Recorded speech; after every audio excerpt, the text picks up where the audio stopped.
A mutual fund is a pool of money managed by a professional fund manager.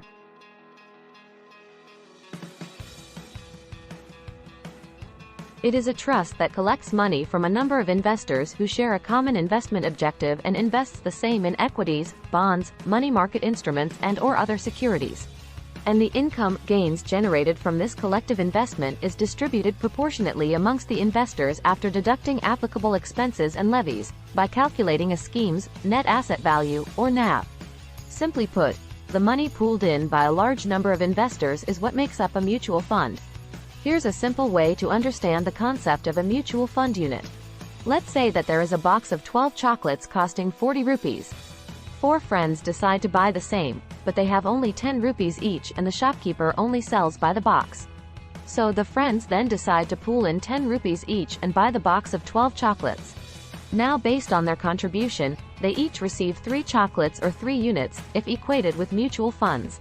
And how do you calculate the cost of 1 unit? Simply divide the total amount with the total number of chocolates. 40 divided by 12 equals 3.33. So, if you were to multiply the number of units, 3, with the cost per unit, 3.33, you get the initial investment of 10 rupees. This results in each friend being a unit holder in the box of chocolates that is collectively owned by all of them, with each person being a part owner of the box. Next, let us understand what is net asset value, or NAV. Just like an equity share has a traded price, a mutual fund unit has net asset value per unit.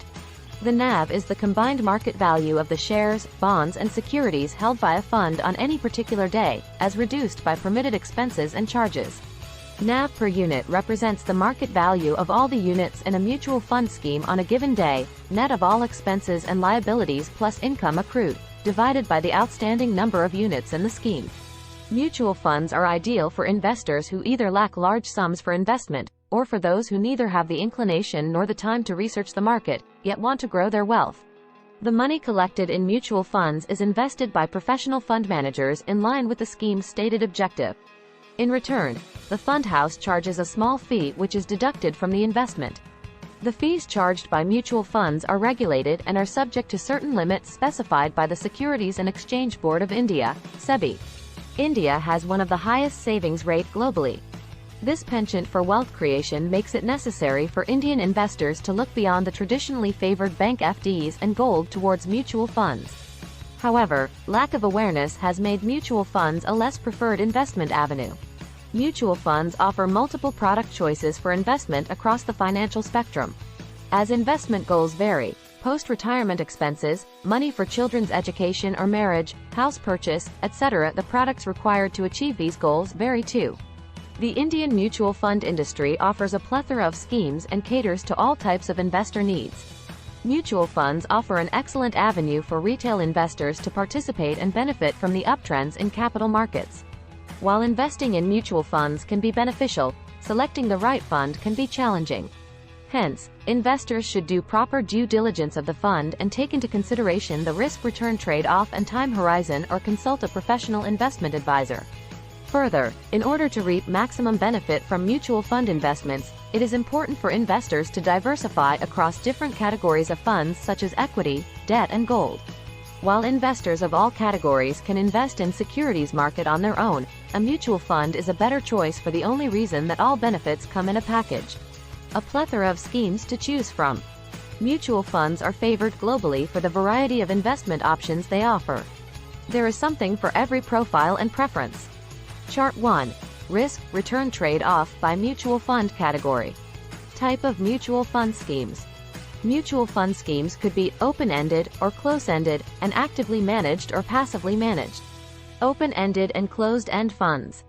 An open-end fund is a mutual fund scheme that is available for subscription and redemption on every business throughout the year, akin to a savings bank account, wherein one may deposit and withdraw money every day. An open-ended scheme is perpetual and does not have any maturity date. A closed-end fund is open for subscription only during the initial offer period and has a specified tenor and fixed maturity date, akin to a fixed-term deposit.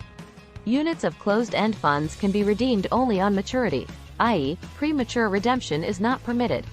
Hence, the units of a closed-end fund are compulsorily listed on a stock exchange after the new fund offer, and are traded on the stock exchange just like other stocks, so that investors seeking to exit the scheme before maturity may sell their units on the exchange. Actively managed and passively managed funds. An actively managed fund is a mutual fund scheme in which the fund manager actively manages the portfolio and continuously monitors the fund's portfolio, deciding on which stocks to buy, sell, hold and when, using his/her professional judgment, backed by analytical research.